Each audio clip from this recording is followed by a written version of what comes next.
Here we go, guys. Let's start with devotions, and then we got to take a look at some stuff on Power School, and we'll go from there. First off, here we go. Devotions for today come to us from the book of Psalms, chapter 61. We hear the following. The 61st Psalm is a psalm of prayer against the enemy on behalf of the king and those in authority. Here the psalmist prays that they fear God, rule long and well, and that the enemy and war not destroy his government. For as Solomon says, because of the land's sin, many princes perish. But where there are many rulers, it seldom fails that what one constructs, another breaks apart. As the saying goes, new king, new law. But this continuous changing of government is always dangerous and harmful. But it is well for the land where an old and good system of government long continues. Hear the words of Psalm 61. Hear my cry, O God, and listen to my prayer. From the end of the earth I call to you when my heart is faint. Lead me to the rock that is higher than I, for you have been my refuge, a strong tower against the enemy. Let me dwell in your tent forever, and let me take refuge under the shelter of your wing. For you, O God, have heard my vows. You have given me the heritage of those who fear your name.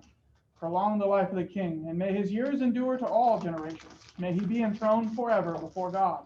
Appoint steadfast love and faithfulness to watch over him.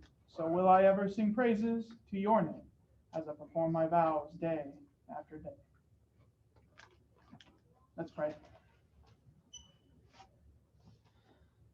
Blessed Lord, who caused the Holy Scriptures to be written for our learning, grant us so to hear them, read, mark, learn, and inwardly digest them, that we might embrace and ever hold fast to the blessed hope of everlasting life, which you have given us through our Savior, Jesus Christ, who lives and reigns with you in the Holy Spirit, one God, now and forever. Amen.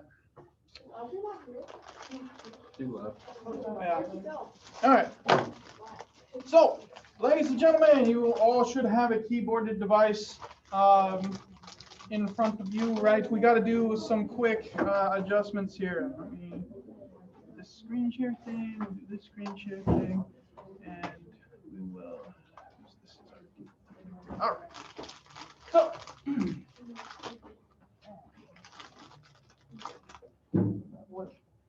all right. So very quickly, we got to do something special, right? For whatever reason, Unified Classroom doesn't let me do this natively by default, but it's a quick and easy fix. So what I need you to do is to be on your opening main screen of Unified Classroom. It looks something similar to this, right? And in the upper right-hand corner, you should see your initials. Wait, mine's loading. Excellent. Upper right-hand corner, you should see your initials. Yep. You're going to want to click on your initials. Opens up another menu that says Settings. Right? Click on Settings. So click on your initials, then click on Settings. Okay? All right. So you should be on a page that looks similar to this, although you have less options, right? Brilliant. Yep. You should have an option though that says My Account. No. I have two, My Settings or My ePortfolio. Okay, My Settings.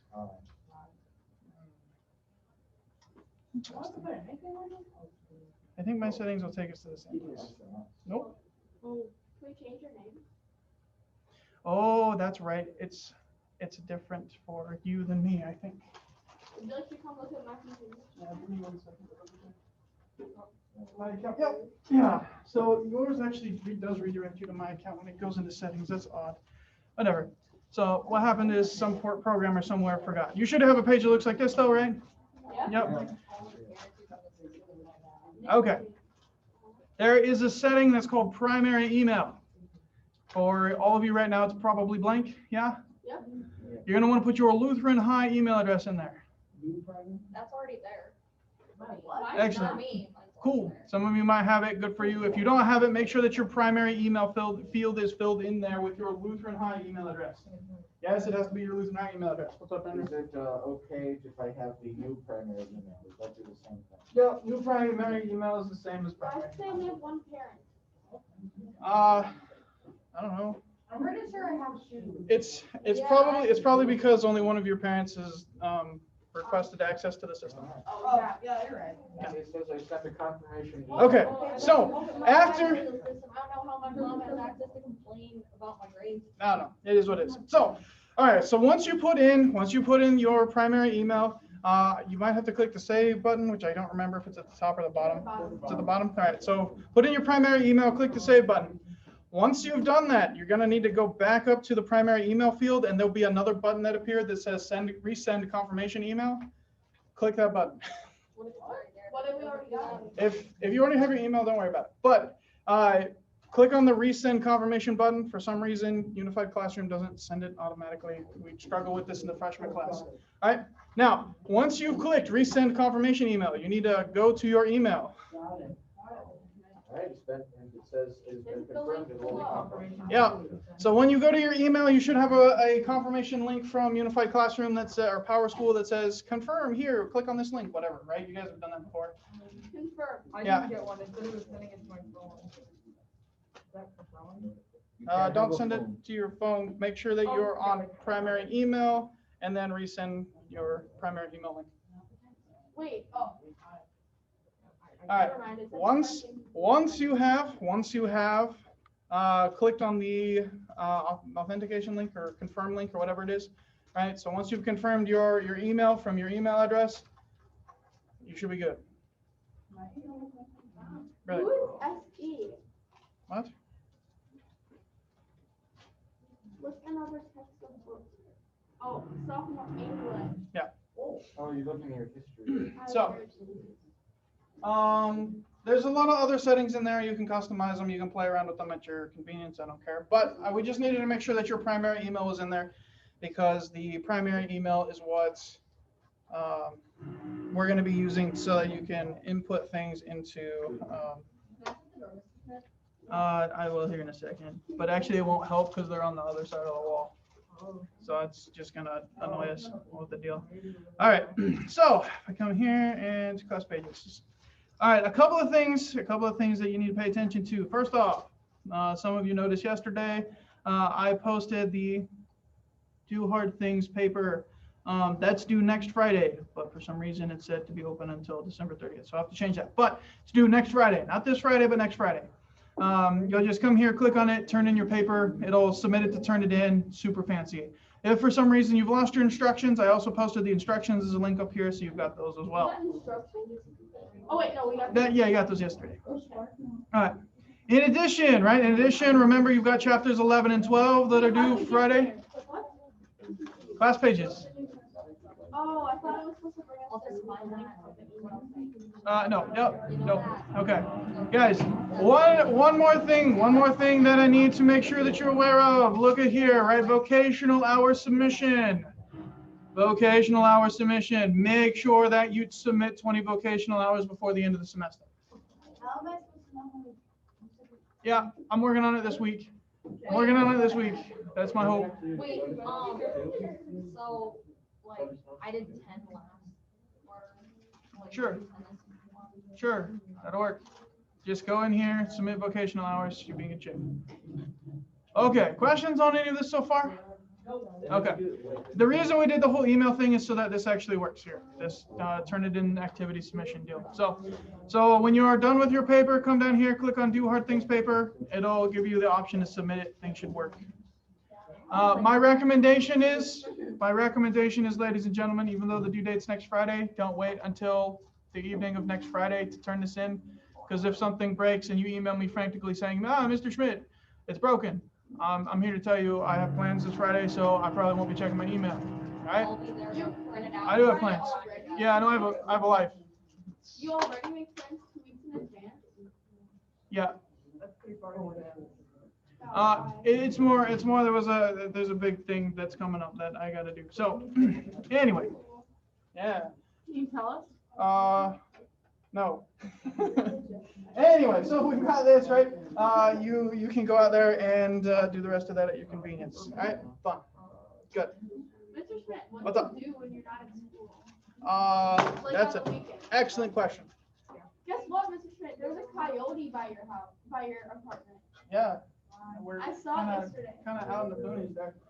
So, hey, I saw it yesterday. My dad said that. Also called, all right, ladies and gentlemen, so here we go. We're done with the laptops. You can close those, put those away. We're done with those for now. We got to jump back into this idea of sin, faith, and duty with which we left off yesterday, right? That is right. Uh,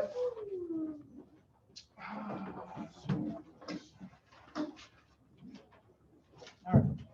So if I remember correctly, we were wrapping up this kind of discussion on faith, right? We talked about sin, right, and the idea of temptation, and to be wary about how it is that you're tempting each other, not leading each other into sin that way, right? And we just kind of started talking about this idea of faith and what faith is and how faith can do immensely powerful things. Like Christ says, with just a faith the size of a little mustard seed, right, you can tell trees to jump into oceans and the like, right? As the case may be there. And we were starting to wrestle with this idea of what faith is, yeah? Yeah. All right. And I think You said it was powerful. yeah, we were talking about how it's a powerful thing, right? It's one of the key ingredients for miracles, as we saw when we took a look at what Christ was doing. And I think we were just about to look at, or had just opened up the idea of Hebrews chapter 11, which you guys have all memorized, right? Faith is the assurance of things hoped for and the certainty of that which is not seen, which is where we get the kind of cliche phrase of, yes, no, okay. Oh, believing without seeing. Believing without seeing, right? Yeah. Believing is seeing. That's all good. Now, this becomes kind of an interesting thing, and we're going to wrestle with this kind of off and on throughout the rest of the semester, especially towards the end, because the idea of faith and what faith is I think is a really important thing to wrestle with. Because much like love, we kind of throw the idea of faith around a lot, right? We say, I believe that this will happen or that'll happen, which is to say that you have faith that, that things will happen. And it doesn't necessarily have to be grounded on something, although, I don't know. I would challenge you to consider the, is faith more appropriate when it has something to hold on to, right? I mean, I could stand up here and say, I have faith I'm going to win $1 million by the end of today. But reason to believe that. But that's the thing, right? I have no reason to put any trust in that, right? Because there's no facts to back it up, right? I have no lottery ticket. I have no, rich uncle, at least that I know of, et cetera, right? And so that becomes, I think, something that we have to think about and wrestle with, right? Is what is it that you're putting your faith in? Is it some, imaginary, pie in the sky deity that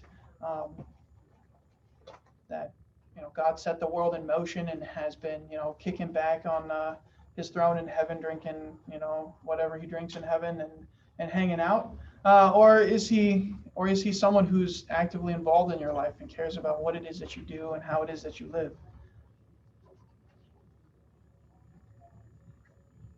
Something to think about.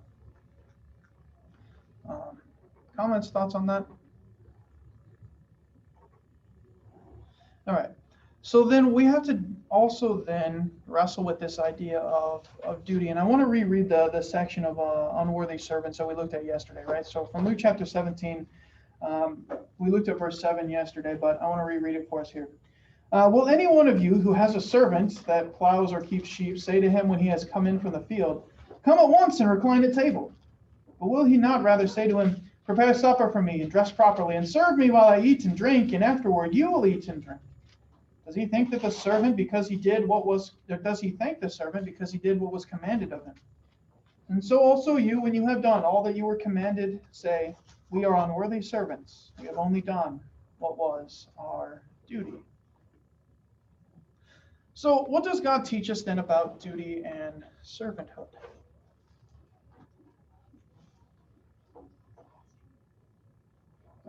Just to do all that you're commanded to do, like I would say, Yeah, do that which you're commanded to do, right? Do that which is right and just. And don't look for praise, right? And that's one of the things that we've been looking at with our Do Hard Things book a little bit, right? Doing the the things that are difficult, even if you don't necessarily get rewarded right away for them. And that can be a challenge, right? It can be a hard thing to do that which is right. But at the same time, it's how we think too, right?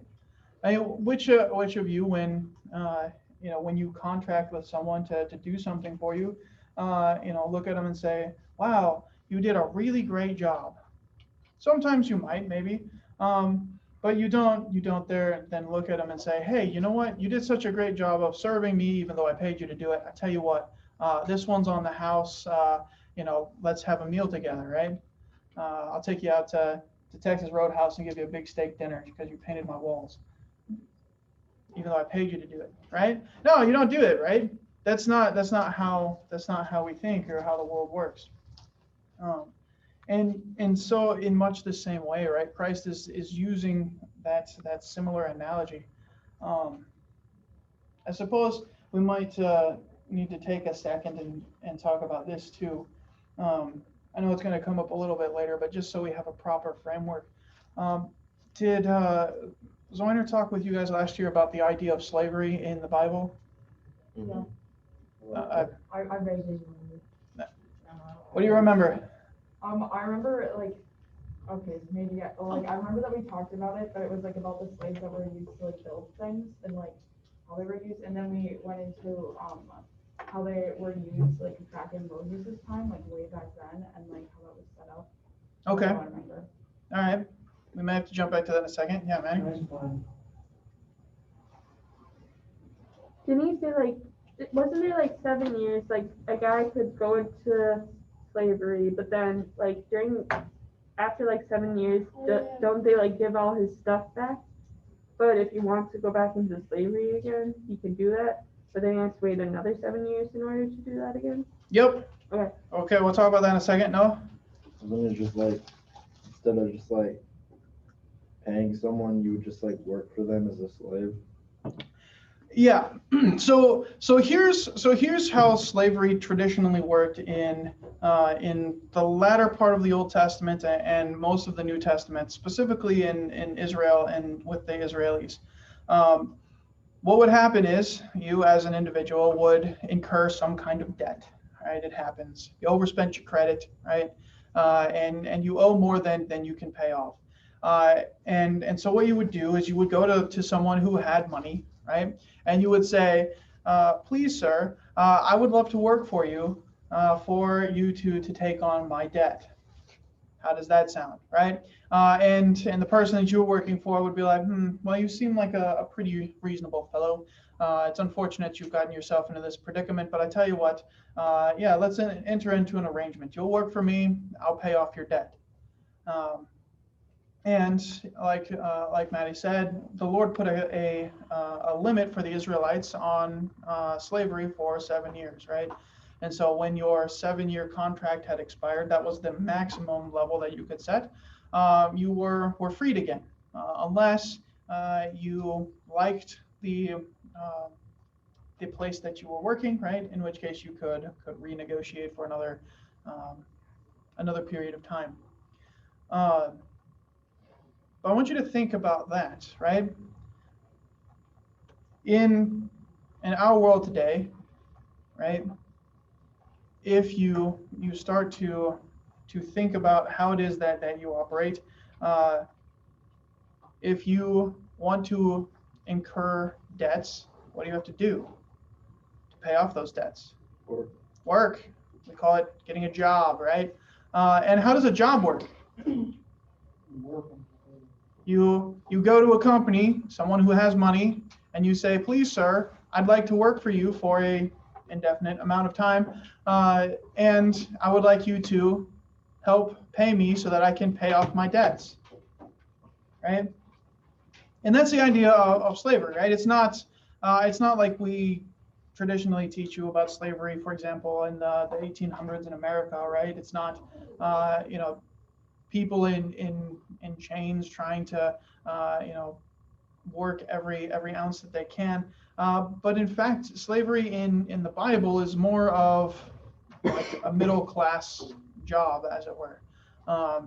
where you would contract with someone for a specific amount of time, for a specific amount of money, and they would pay you for that. You could pay off your debt. So with that idea in mind, right, I think it again lends further credence to what it is that Christ is saying here, right, with this idea of duty.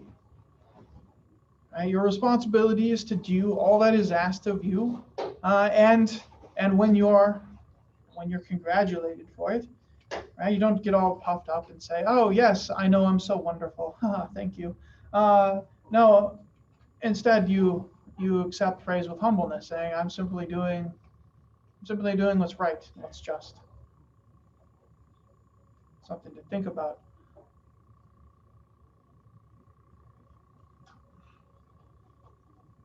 All right, so thoughts, sin, faith, and duty.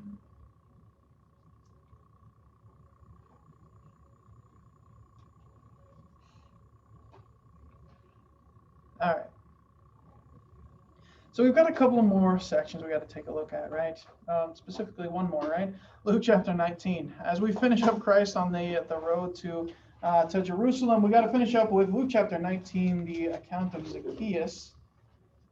We hear the following. And as he entered Jericho, he was passing through, and there was a man named Zacchaeus. And he was a chief tax collector and was very rich. And he was seeking to see who Jesus was. But on account of the crowd, he could not, because he was small of stature. And so he ran on ahead and climbed into a sycamore tree to see him, and as he was to pass that way. And when Jesus came to that place, he looked up and said to him, Zacchaeus, hurry and come down, for I must stay at your house today. And so he hurried and came down and received him joyfully. And when they saw it, they all grumbled. They said, he has gone to be the guest of a man who is a sinner. And Zacchaeus stood and said to the Lord, Behold, Lord, the half of my goods I give to the poor, and if I have defrauded anyone anything, I restore to it fourfold. And Jesus said to him, Today salvation has come to this house, since he is also a son of Abraham. For the Son of Man came to seek and to save the lost. So we have, I would say, a little more well-known accounts. Undoubtedly, some of you are sitting there thinking about the song, Zacchaeus, the wee little man. But as we take a look at this text here, what's the point of the account of Zacchaeus? Jesus loves everyone. Jesus loves everyone, right? And I think this changes, or should change, how we view other people, right? Because here's the blanks that are there. Right? What we see in this account are sinners in need of Christ. Right? What we see in this account is sinners in need of Christ. And Christ shows compassion on everyone, right? Even those who persecute. Right? The idea that Christ brings, which I think many of us struggle with, is that Christianity is not a system that says, come as you are and stay as you are. Right? But the key tenet of Christianity is come as you are and be changed. Right? No longer are you part of the world, but now you're transformed. You're a new creation. You're something brand new, something different, something the world doesn't understand and can't comprehend. Again, something to think about. Awesome. This was easy. Any other ideas that we got to take a look at with Jesus on the road to Jerusalem? No? All right. So the next couple of sections, our next section, did I not? Is the next thing that you guys have the, what was it, Holy Week? Well, that's unfortunate. All right. I gotta remember to make a copy. I have some cool stuff I have to give you tomorrow because I forgot to make a copy of it today. Not bad. All right.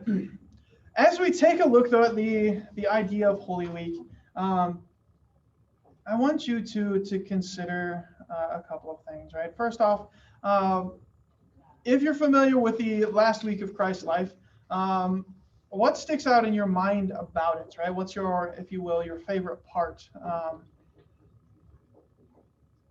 about what we see here?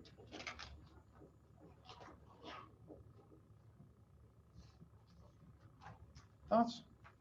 What do you remember about Holy Week?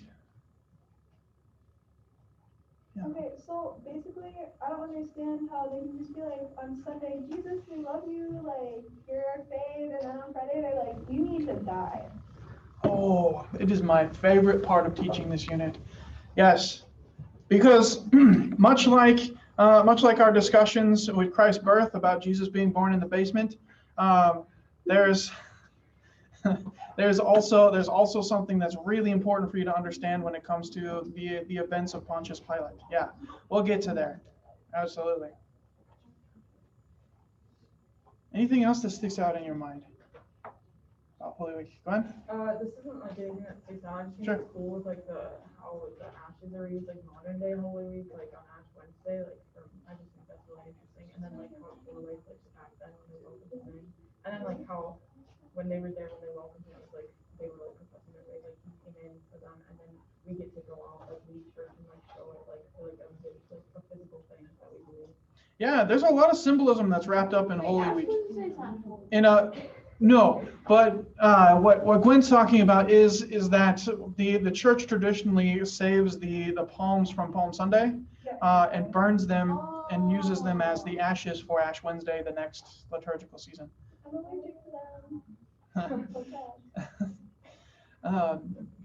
And so that becomes something that the church has done. But yeah, there's a lot of symbolism that we're going to be unpacking as we work our way through Holy Week of things that we continue to do and remember and celebrate. I didn't know that was what the ashes were. Yep. Oh, Mm-hmm. interesting. Yeah. When is Ash Wednesday? We already had it, right? No, it's Ash Wednesday kicks off the season of Lent. Oh. We had it like back in April or March or whatever. Oh. Yeah, we're starting this past Sunday was the first Sunday in Advent. So we're celebrating Jesus coming to earth instead of celebrating Jesus going to the cross. Well, no, I know, but I thought we already had it, but then I remembered that was last year. Yep. Like 2 weeks later, school got canceled. Yeah. That's all a blur. I don't remember. Yeah. Okay. So when we take a look at the events of Holy Week, right, we've got a lot of stuff that we're going to move through, Christ's kind of final teachings, and then we're going to be talking about the events of Maundy, Thursday, Good Friday, and I have actually a kind of, I think it's kind of a cool unit on the apologetics to the death and resurrection of Christ. We'll break into that, and then we'll kind of wrap up the Gospels there. So, Remember Holy Saturday? Like, why do Catholics like Holy Saturday, and then we're just like Holy Saturday and nothing? What is Holy Saturday? it's Holy Saturday is a celebration of Christ being in hell, Oh, Why is that a celebration? because he's paid the price for us. Well, I really, feel like that's more of a solid day. I feel like if he went down to hell and was like, haha, I won. You What's the didn't." day Right. they bang the loud things? That's Good Friday. What? What are you Monday, talking Good Thursday. Friday. Oh, you mean the end of the Good Friday Tenebrae service where they slam the door at the end? Actually, Slam they the drop door? a book off of Very our- Oh. They like hit a Yeah. gong Sure. at ours or something. Interesting. Are you Catholic or what? Oh. That's- I'm not Catholic, I go to Bethlehem. Oh, yeah, that's right. yeah. Each place kind of does something a little bit different, but Yeah, Trinity takes a book and then they throw it off the balcony. Really? Yeah, but It's like a really low bang. well, No, Then because there's like, that would hurt. there's like the the middle aisle and aisle, then Yeah. there's things. There's where like it's a railing. Right. It's happened even like when we would practice, some kid would like actually knock up and roll out, but we just was like, I always thought Remember when we Mr. did that? Highline was gonna fall off. Do you remember when we made that video and we did some photos? It was like 5 minutes. remember when we had that So- one news channel thing? yes, we. Oh, Can we watch that sometime, Mr. Schmidt? no. We did like a chapel news thing, and I was a reporter with Zach Lewin, and Awesome. like our whole entire class was in it, and Seth was Jude. Oh, it was so funny. I think we should Good watch stuff. the type of people going All right. to church we made in What was seventh it called? grade. Yep. I Remember? agree. It was Yeah, called from the HSN, Holy Spirit Network. acting. It was really good. Excellent. Is it? Well, we'll have to see. Not the seat. All right. Well, like. So let's take a look. Let's take a look at some of the events of Holy Week. Let's start with the triumphal entry, Matthew chapter 21. Before we jump into that, though, I want to turn your attention to the page 1690. So let's go to that first, and then we will go on from there. So page 1690. Oh, map of Jerusalem. Yep.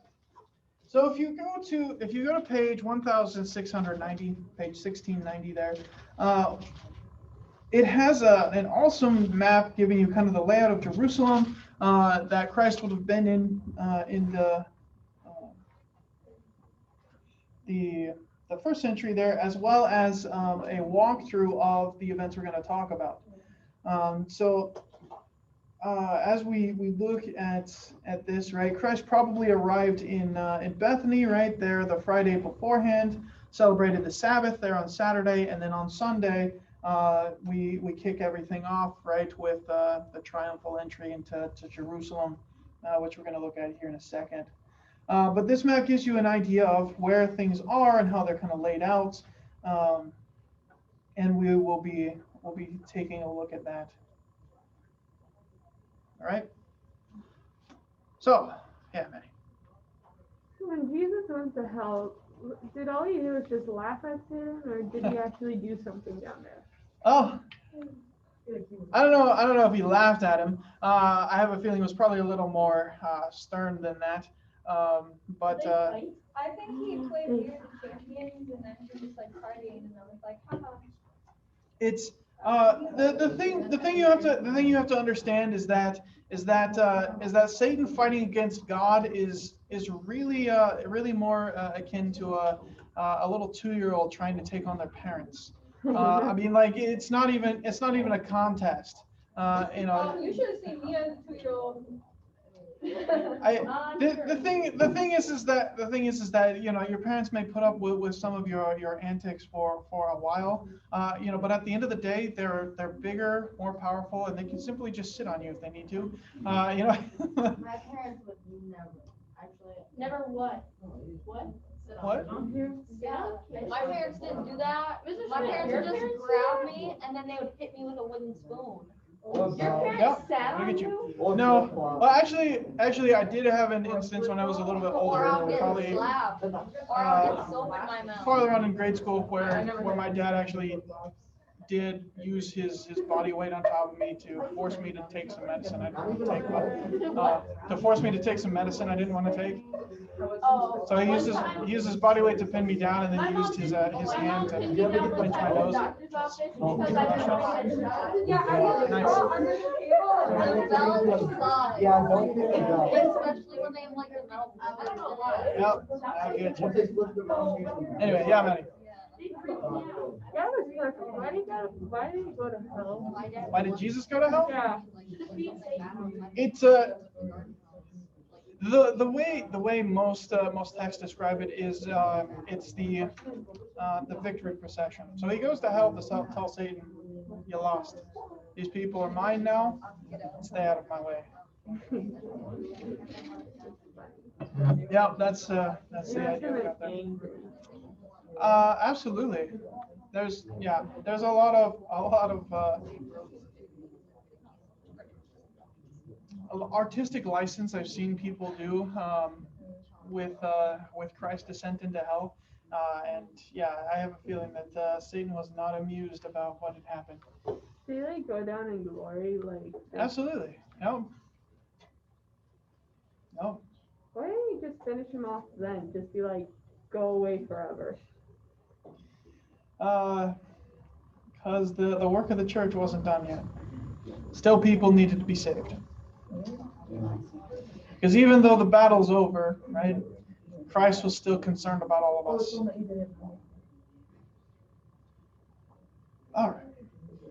So Matthew chapter 21, right? We got to take a look at Christ's triumphal entry into So like, what did Jerusalem. that establish? Like, just like that he was better, but everybody already knew that. Pure dominance. It was, as it were, the final sentencing for for all of us. So by going into hell, Christ looked at Satan and said, all of these people are mine. I've paid for their sins. You can't have them. But people still go to hell. They do, because people look at Jesus and say, I don't need your help. And Jesus says, okay. And you have no advocate then before God. And that's a scary place to be. Sonia, you had a question? Wait, does the Bible describe what heaven and hell look like?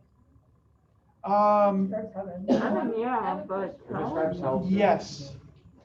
Hell is described as a place of great darkness, also a place of great fire and torment.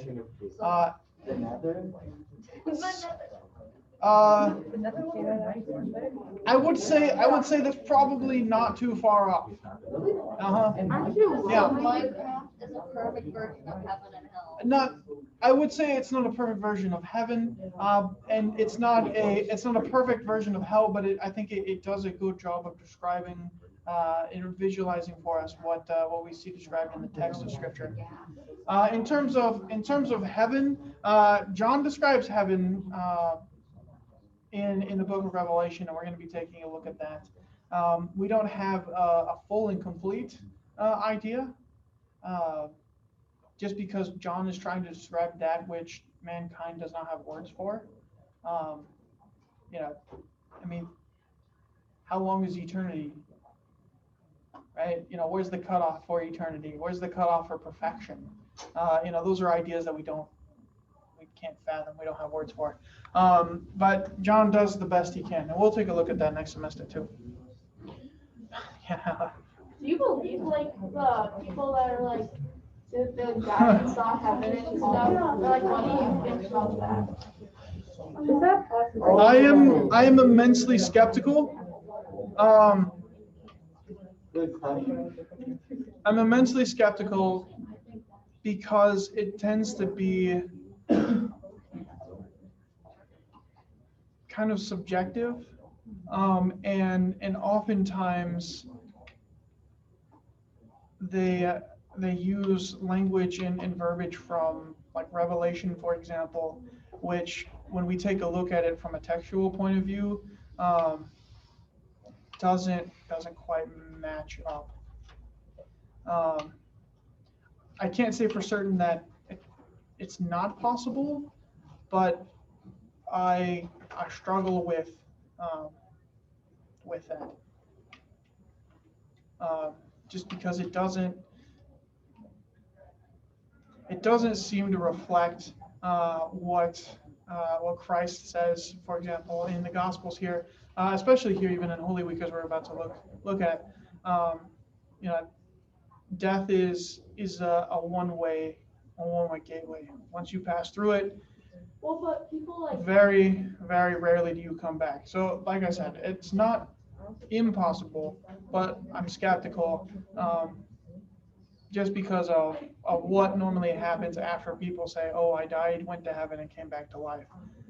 people like can actually die and then come back technically, like their heart can stop beating and stuff like that. Well, right, and that becomes the other thing we have to come to a understanding of is, when we say death, what do we mean? Do we mean medically dead? So they have no heart or brain waves? Well, we've figured out how to revive people from that in many cases. So did they die? I don't know. Because like doesn't your soul go to like either heaven or hell like instantly? There's a lot of interesting discussion on that, right? I mean, Christ here on the cross, right? He tells the thief that today you'll be with me in paradise, which kind of goes in contrast to we're gonna trying to remember, is it in this one? No. What if somebody like died and then they saw hell and then they like got revived and then they could like change. Yep, maybe. Wasn't there that guy 23 minutes in hell? Yep. What? There's a book of some guy who supposedly spent 23 minutes in hell, who was, like you were saying, medically dead, and he came back and went on a crusade for attempting to figure out everything he could about religion, Christianity specifically. Kid that goes to heaven. None is for Yeah, real. it's literally Yeah, what do you think about that then?